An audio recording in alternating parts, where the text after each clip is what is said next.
Passe la tourmente, la rivière qui coule comme un présage non loin du château d'Oublès. Un sentier chaotique bave sa boue jaunâtre sur le bitume d'une route de l'Indre. Par là sont arrivés des hommes, des femmes, dont les malheurs dépassaient les limites de la misère codifiée par les législateurs et agréée par les établissements publics. C'est l'entrée d'un monde pas comme les autres. 5 km au-delà, c'est Oublès.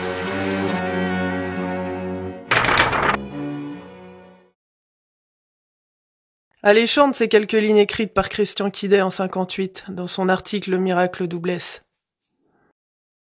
Il fallait en savoir plus. Nous nous rendons sur place pour rencontrer André Chêne. Il a suivi l'évolution de ce site et a bien connu l'homme avec qui tout a commencé. Le commandant Jean-François Perrette. Il fréquentait pas trop les gens de lycée, il fréquentait les officiels, enfin maires, etc., mais sans avoir un accueil pas toujours extraordinaire. C'était un peu mon tempérament qui m'a amené à le rencontrer, à aller le voir. Par la suite, nous rencontrons grâce à lui Madame Françoise Talandier, habitante de Lucé et chef de gare de l'époque, Monsieur Gérard Gopachami et Francis Pitavas, dévot de Krishna, puis Grégoire Couette, metteur en scène qui avait pour projet de réhabiliter le site en centre d'art en 1998. Enfin, Monsieur et Madame Augustin, les derniers voisins de Perrette et de sa femme après 1982.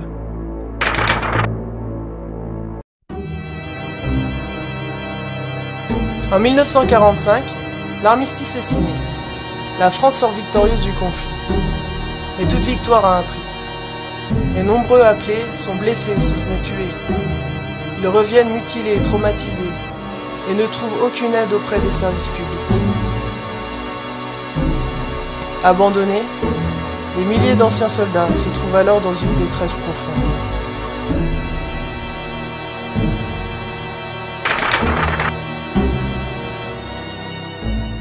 En 1946, c'est un étrange personnage qui est arrivé sur Lucé-le-Mal. C'est un ancien militaire qui achète le château.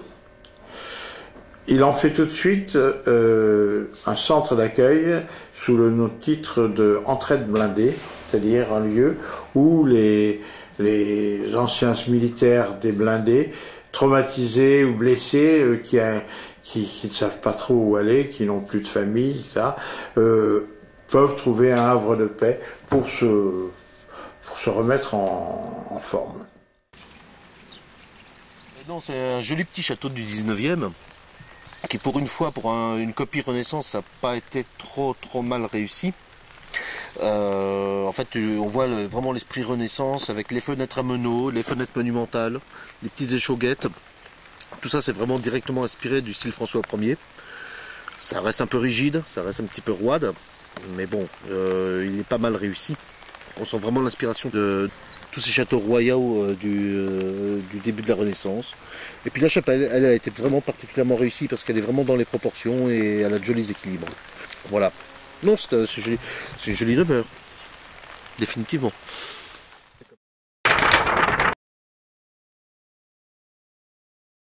Et bientôt, le château s'est trouvé un peu à l'étroit.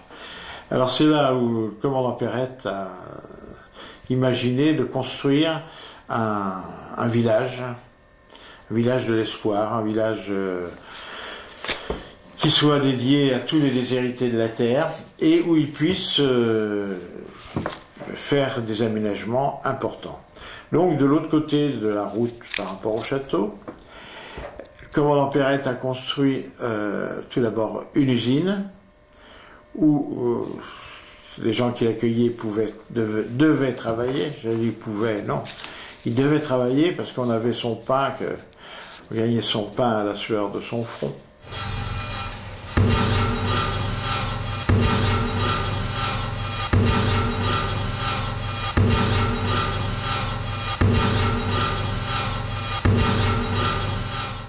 Le commandant établit les plans, et ce sont les manchots, les unijambistes, les aveugles, et tous ceux que l'infortune a écartés, qui assemblent pierre par pierre les bâtiments. À une époque, il faisait tous les compteurs en bois pour EDF. Ensuite, il a fait des jouets en latex pour enfants, des tétines de biberon. Il a fait des bateaux en fibre de verre, enfin, différents types d'ateliers. Et puis, il s'est mis à construire un ensemble de maisons. Bien sûr, tout ce qu'a construit le commandant Perrette, c'était sans permis de construire. Il n'a jamais demandé aucune autorisation à personne. C'était un peu une zone de non-droit, un lieu où on n'avait pas à mettre son nez.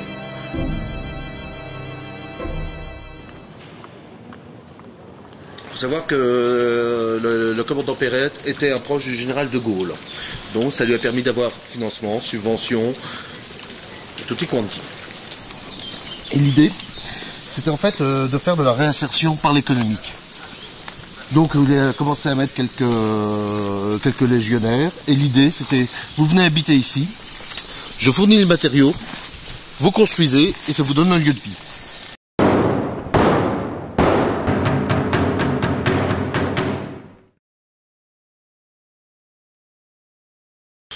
Il va construire effectivement ces maisons pour ces légionnaires.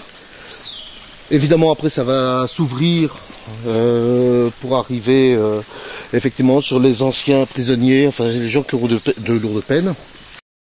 Alors, il y a des juges de la région parisienne qui envoyaient, pour finir une peine, on les envoyait à Oublès.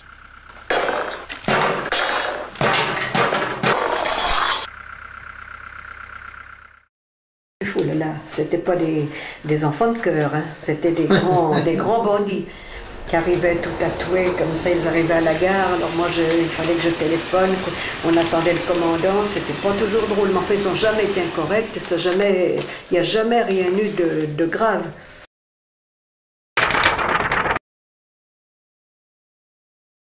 Il fallait absolument les aider à vivre.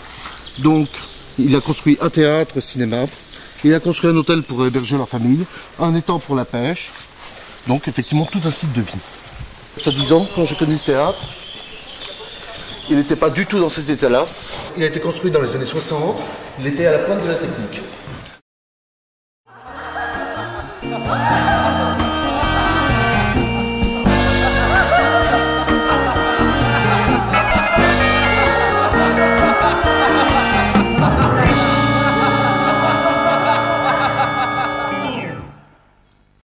Là, c'est où le commandant Perrette était super novateur. Il voulait que le site soit complètement autonome. Donc en fait, il a son propre système d'écoulement d'eau et assainissement d'eau, avec des bacs de décantation qui redescendaient dans l'étang. Il avait mis l'éclairage sur toutes les allées. Vous avez retrouvé encore des anciens réverbères. Donc toutes les allées étaient éclairées. Il avait son propre transformateur pour alimenter le site et les usines. Donc en fait, il était déjà dans un registre complètement autonome. Et ça, c'est quand même assez étonnant dans les années 60-80. Voilà, ça c'était vraiment une chose à noter.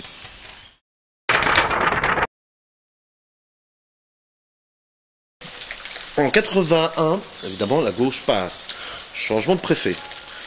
Les rapports du commandant Perrette étaient extrêmement tendus avec ce nouveau préfet. Ça a commencé en fait par une sombre histoire d'hygiène. Les gens ont voulu se faire enterrer, les anciens prisonniers ont voulu se faire enterrer sur le domaine d'Oublès. Ils ont été enterrés. Évidemment sans aucune autorisation, en dehors de toute légalité. Une phrase que le commandant avait dite. Écoutez, ils ont toujours été au banc et au rebut de la société. C'est pas maintenant qu'ils sont morts que vous allez les faire rentrer dans les rangs. Forcément. Mais c'était un grand bonhomme, c'était un sacré personnage, le commandant Perrette. Donc, voilà, il y a eu ça. À un moment, on lui a coupé les subventions, le préfet a voulu voir où étaient les comptes, le commandant Perrette a dit Charpentier est maître chez lui, il a récupéré tous les détenus, il les a tous déposés sur les pelouses de la préfecture. Et il fermait le site. Il était anti-administration. Et histoire de vraiment emmerder le préfet, il a vendu au Krishna.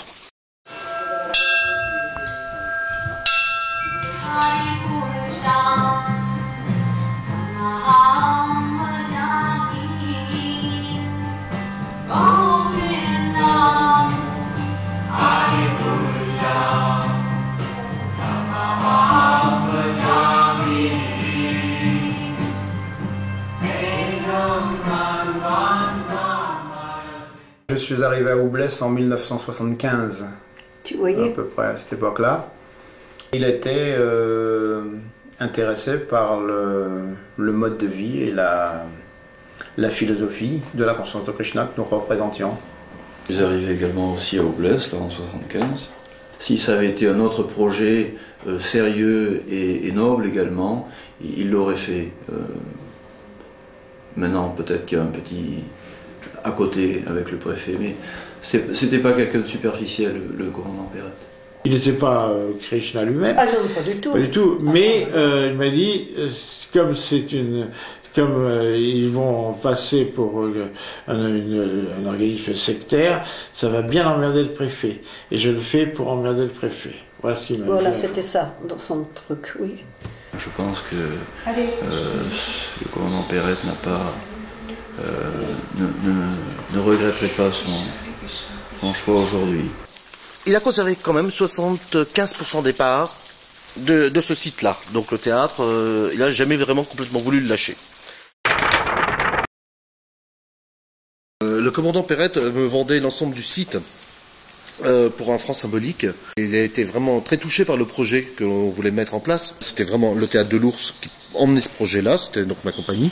Donc c'était réhabiliter le théâtre, l'hôtel, faire vivre les artistes, parce qu'on mettait de l'argent, on était 10, on mettait de l'argent dans le projet pour récupérer les maisons, les restaurer, vivre sur le site.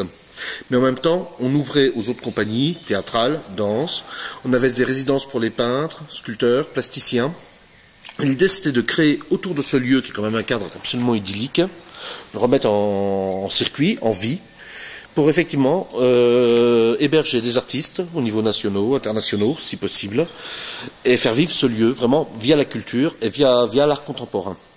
L'idée, elle était vraiment là, donc de donner vraiment un vrai rayonnement culturel à la région centre, à l'UC, et à ce lieu très particulier. Mais ce projet ne vit jamais le jour. On s'est retrouvé avec des toits qui sont entièrement en fibrociment, donc désamianter l'intégralité du site. Il y a de ça encore 10 ans, on pouvait encore le faire. Maintenant, avec les lois sur l'amiante, ça vaut rien, c'est plus gérable. Il n'y a plus rien qui peut sauver ça. C'est vraiment trop tard.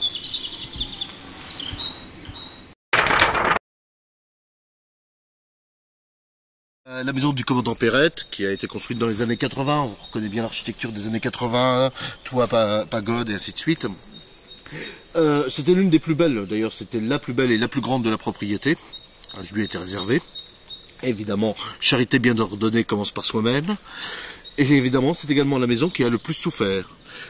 Et à mon avis, c'est pas tout à fait un hasard. Je pense que Perret a laissé dans la mémoire et dans l'inconscient collectif de l'UC une trace légèrement sulfureuse. Puisque arriver, on est dans un petit village du Berry-Touraine, faire venir des légionnaires, des assassins, des repris de justice et terminer avec une secte, ça a pu laisser comme un parfum de rancœur et d'amertume. Donc vous allez voir, la maison a été massacrée. Mais il y a eu une énergie depuis les sols en marbre qui ont sauté, depuis les cheminées arrachées, enfin, grand art.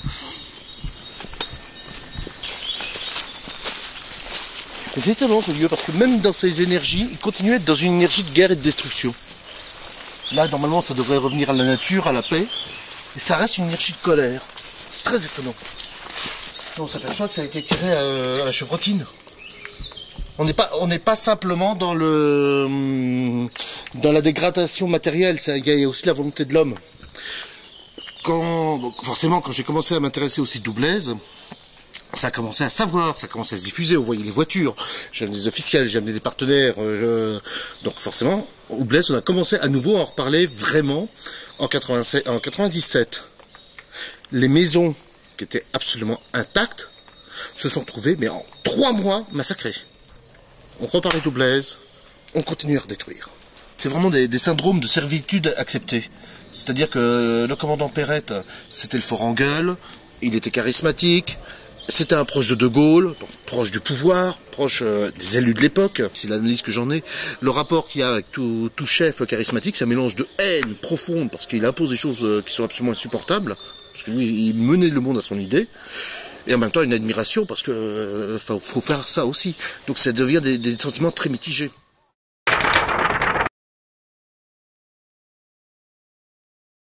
Il devait être très touché de l'aspect de la fin du projet, hein, où tout s'est étiolé. En tant qu'idéaliste, en tant qu'organisateur. Il m'a dit à moi, dans le fond, ça m'arrange, vu l'âge que j'ai, c'est terminé. Il s'est fait construire la maison là-bas. Et voilà. Il est mort à 100 ans avec toute sa mémoire. Enfin voilà le bonhomme que c'était, Perrette. Le commandant Perrette, avec ses 2 épouses successives, est enterré à Lucé-le-Mal. Sa dernière demeure est à l'image de sa vie, sobre, austère, imposante, mais toujours à l'écart du commun des mortels.